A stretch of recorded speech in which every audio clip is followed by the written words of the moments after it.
बिस्मिल्लाहिर्रहमानिर्रहीम। अस्सलामुअलैकुम my dear YouTube family, welcome to my YouTube channel foodie moody with Tayyaba. उम्मीद करती हूँ आप सब खैरियत से होंगे। दुआ है अल्लाह पाक बरकत दे आपके रिस्क में, आपकी सेहत में और मुझ समेत आप सबकी परेशानियां दूर फरमाए, अल्लाह ताला आसानियां फरमाए, आमीन। तो जी मेरे प्यारे व्यूअर्स, आज एक नई रेसिपी के साथ आपकी खिदमत में हाजिर हुई हूँ।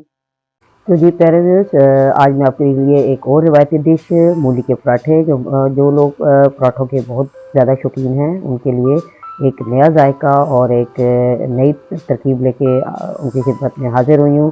तो मेरी रेसिपी को अगर आप फॉलो करके बनाएंगे तो उम्मीद करती हूँ कि आप बाकी से तमाम रेसिपीज़ को भूल जाएंगे और हमेशा इसी तरीके से पराठे बना के खाना पसंद करेंगे। और जो लोग पसंद नहीं करते मूली वाले पराठे, वो भी बहुत शौक से इसे खाना पसंद करेंगे।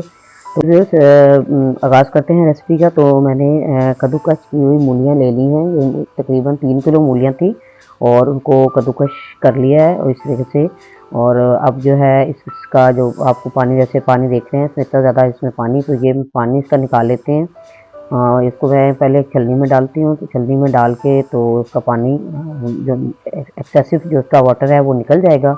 और उसके बाद इसको हम हाथ से निचोड़ के तो या फिर मलमल के कपड़े के ज़रिए आप इसमें से इसका जो एक्स्ट्रा जो इसका जूस है, जो पानी है, वो हम इसमें से निकाल लेंगे।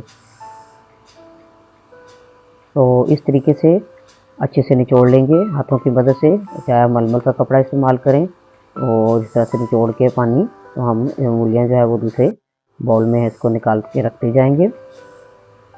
इसमें से हमने पानी निकाला है मूलियों का, इस पानी को वेस्ट नहीं करते, इस पानी का भी यूज़ है। तो उसकी जो रेसिपी है वो आपको मैं नेक्स्ट वीडियो में बताऊंगी। इस वीडियो में मैं ऐड नहीं कर रही कि वीडियो बहुत लेंथी हो जाएगी। तो नेक्स्ट वीडियो इंशाल्लाह इसके बाद अगली वीडियो आपने लाजमी वो देखनी है। ये मूलियों के पत्ते मैंने लिए हैं। तो पत्तों में जो बिल्कुल जो सॉफ्ट वाले जो लीव्स होते हैं, जो नए जो कोंपले जो फूट रही होती हैं, वो जो लीव्स होते हैं, वो चंद एक मैंने लीव्स लिए हैं। और इसको इस तरीके से बारीक काट के चॉप करके तो ये भी हम शामिल करेंगे, तो इससे बहुत बेहतरीन इसका टेस्ट आएगा। और अब मैंने कढ़ाई ले लिया है। कढ़ाई में मैंने 4 खाने के चम्मच कुकिंग ऑयल शामिल किया है और इसको गर्म कर लेंगे। उसके बाद इसमें शामिल करते हैं प्याज। तो प्याज मैंने लिया है एक बाउल चॉप किया हुआ, इस तरह का चॉप करके प्याज इसमें शामिल करके उसको हम सोते कर लेते हैं। उसको ज़्यादा इसको फ्राई नहीं करना, उसको हल्का सा इसको फ्राई करना है। तो अब मैं इसमें शामिल करूँगी मसाला जात।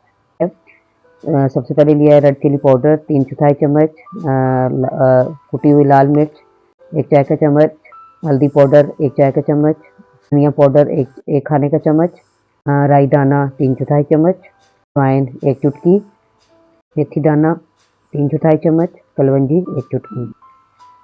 तो ये तमाम मसाले इसको हम इसमें प्याज में अब शामिल करेंगे और इसको हल्का सा इसको हम भून लेंगे। और आँच में चूल्हे की हमने हल्की रखनी है, बिल्कुल हल्की सी धीमी आँच के ऊपर हम ये मसाला तैयार कर रहे हैं। तो जब इस तरह की या खुशबू आने लगेगी मसालों की, तो उस वक्त फिर मैं इसमें शामिल करूँगी टमाटर। तो टमाटर मैंने चॉप किए हुए लिए हैं, तकरीबन 1 कप के बराबर हैं, बारीक से चॉप कर लिए थे। अब ये टमाटर शामिल करते हैं और इसको भी हम थोड़ा सा हल्का सा भूनेंगे। मैं इसमें शामिल कर रही हूँ मेथी, कसूरी मेथी। तो ये 1 खाने का चम्मच मैंने लिया है, तो उसको भी इस तरह से मिक्स करके तो उसको भी हम जो है कुछ देर के लिए उसको कुक करेंगे। और यहाँ मैं नमक थोड़ा सा मज़ीद शामिल कर रही हूँ कि मुझे लगा था कि मेरे टेस्ट के हिसाब से नमक ज़रा कम लगा, क्योंकि अभी हमने मूलियाँ भी शामिल करनी है, तो नमक कम लगा तो मैं नमक मज़ीद ऐड कर रही हूँ। तो आप अपने जायके के हिसाब से इसे कम या ज़्यादा रख सकते हैं। अब मैं इसमें शामिल कर रही हूँ हरी मिर्च कुटी हुई।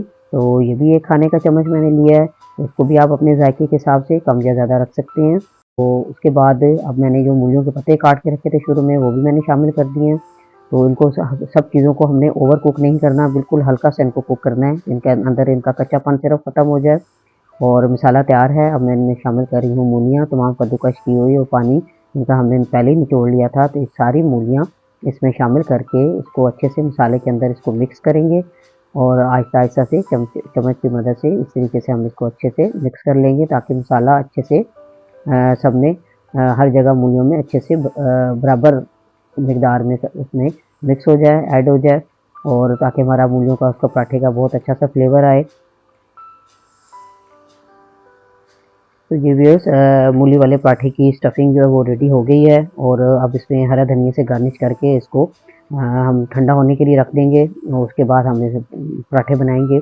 तो जब तक ये ठंडा होता है तो हम पेड़े बना लेंगे और उसके बाद जो है वो हम स्टफिंग फिल करके तो पराठा कैसे बनाएंगे तो चलिए ये भी हम आपको आगे चल के बताते हैं। तो पराठे बनाने से पहले हम पेड़े बना के रख लेते हैं। मैंने जो है वो छोटे छोटे से पेड़े बनाए हैं रोटी बनाने के लिए। तो मुझे यही तरीका सबसे अच्छा और बेस्ट लगता है। बस पराठा इस तरीके से बनता है और पतला बनता है, पतला क्रंची सा क्रिस्पी सा। तो मैं इस तरीके से हमेशा बनाना पसंद करती हूँ। तो बारी बारी जो है अब रोटी बेल लेंगे। तो जैसे 2 पेड़े जो है वो बेल लिए और इस तरीके अब एक ही साइज़ का ख्याल रखना है, दोनों तकरीबन बराबर साइज़ के होने चाहिए। तो उसके बाद हम इसमें फिलिंग डालते हैं। तो फिलिंग इस तरीके से फिलिंग को हम सेंटर में रखेंगे ज़्यादातर और थोड़ी सी साइडों पे इसको फैलाएंगे। किनारे हमने खाली छोड़ने हैं ताकि किनारे हमने आपस में 2 रोटियों का जोड़ना है। तो किनारे ताकि अच्छे से जुड़ जाएं, रोटी हमारी फटे नहीं। तो इस तरीके से किनारे हम जोड़ देंगे। पतली सी हमने रोटी बेल लेनी है। अब तवे के ऊपर जो है ऑयल लगाते हैं और ऑयल लगा के और उसके ऊपर हम रोटी डाल के उसको हम फ्राई करेंगे। तो ये देखिए मैंने ऑयली करके पैन को और उस पर रोटी डाल दी है।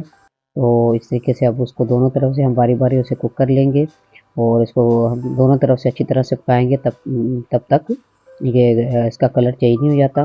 तो आप अपनी पसंद के हिसाब से इसको कड़क इसको तैयार करें और घी लगाना चाहें, मक्खन लगाना चाहें, ऑयल में जिस तरह से आप चाहें आप उसको फ्राई कर लें।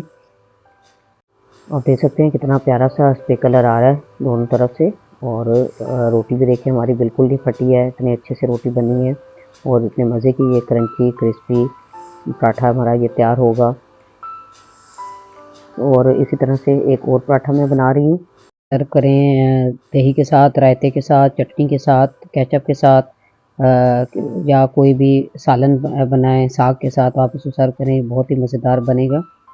वैसे तो आप देख सकते हैं इसकी अंदर की इसकी फिलिंग किस तरह की है, स्टफिंग देखिए कितनी अच्छी हुई है और कितना अच्छा ये फ्राई हुआ है। तो आप अगर आपने मेरे चैनल को अब तक सब्सक्राइब नहीं किया तो जल्दी से सब्सक्राइब करें, लाइक का बटन प्रेस करें और मिलते हैं फिर एक और नई रेसिपी में। तब तक के लिए इजाज़त, अपना ख्याल रखिएगा। अल्लाह हाफिज़।